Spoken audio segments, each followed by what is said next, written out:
dia i benvinguts a un altre contacontes d'elefants en bicicleta.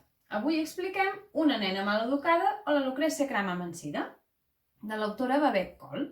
La Babette Cole és una autora britànica i avui és el Dia d'Europa i he pensat que seria un bon homenatge.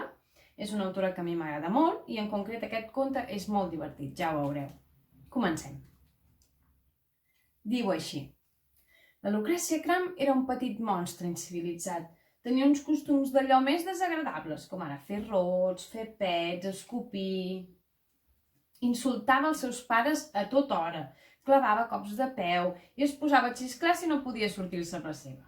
A més, es negava a menjar a l'hora dels àpats. Deia que s'estimava més morir de gana que menjar el que li cuinaven a casa seva. Després s'afartava de bombons fins que li feia mal la panxa, normal.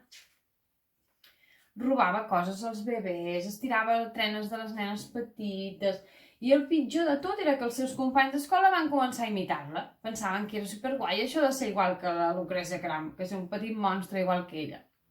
Controlin a la seva filla, per l'amor de Déu, deien els altres pares.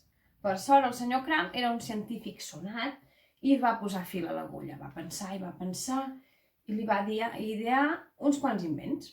Mireu.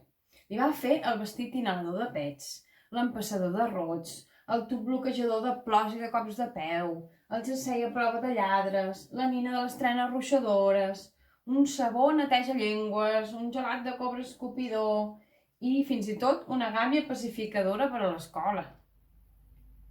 Però després d'haver-li provat tots aquests invents es va tornar més salvatge que mai i fins i tot la cobra se'n va anar a casa seva. Aviat serà el meu aniversari, vull que em feu una festa, va exigir la Lucrècia als seus pares. I tant que sí, filla, li van contestar, ens ocuparem de tot. A la festa hi van anar tots els altres petits monstres i van destrossar la casa. Llavors van trucar a la porta i... Per molts anys, Lucrècia! Van entrar uns quants monstres de debò i van aigualir la festa. Es van fer un tip d'escopir, de xisclar, de clavar cops de peu, de fer pets i de vomitar. I a més feien molta més pudor que els petits monstres.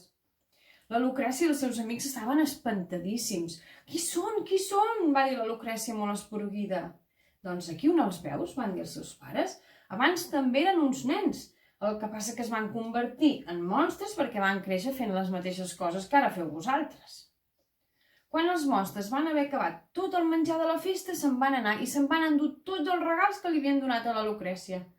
Si això és el que ens ha de passar, li van dir els seus amics, no volem ser uns monstres com tu, Lucrècia, no. Jo tampoc ho vull ser, va dir la Lucrècia entre llàgrimes. I el senyor i la senyora Cram estaven tan contents que van telefonar als altres pares per donar-los la bona notícia de seguida. Però ells ja feia estona que ho celebraven perquè la trampa dels monstres havia funcionat perfecte, a la perfecció. I la Lucrècia Cram des de llavors es va convertir en un angelet d'allò més civilitzat. I conte contat, conte acabat. Espero que us hagi agradat. Fins a la propera!